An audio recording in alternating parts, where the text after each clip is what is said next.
Bugun sizlarga yana bitta Nasdaqdagi сделкani obzor qilamiz. Kecha olingan bu сделка mana shu yerda.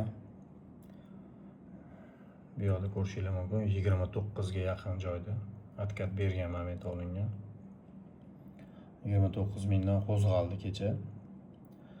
10% dan har bitta hay yengilaganda yopib borilyapti. Чисто математический выход.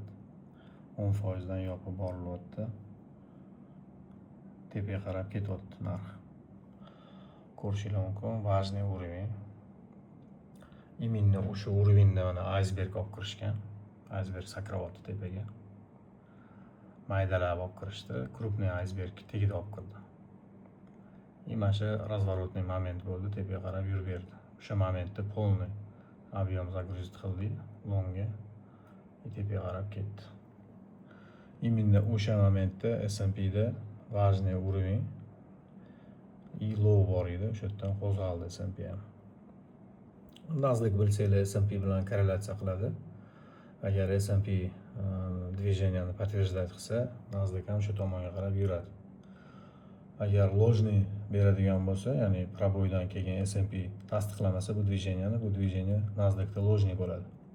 Tepaga qarab yuradi. Именно mana shu yerda ko'rsanglar bo'ladi. Passivniy игрокlar объем olib kirishyapti. Ancha объем olib kirishyapti.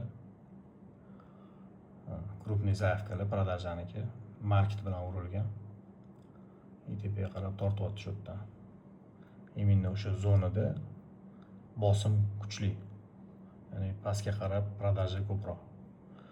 И keyin ikkinchi откатda keyingi kelishida o'sha bosim kam. Birinchisiga qaraganda o'sha ikkinchi подход bosim kam. Bu degani bozor kuchi qolmayapti degani. Mana joyda ham ko'rishingiz mumkin, mana bosimni. Tepaga qarab ketyapti.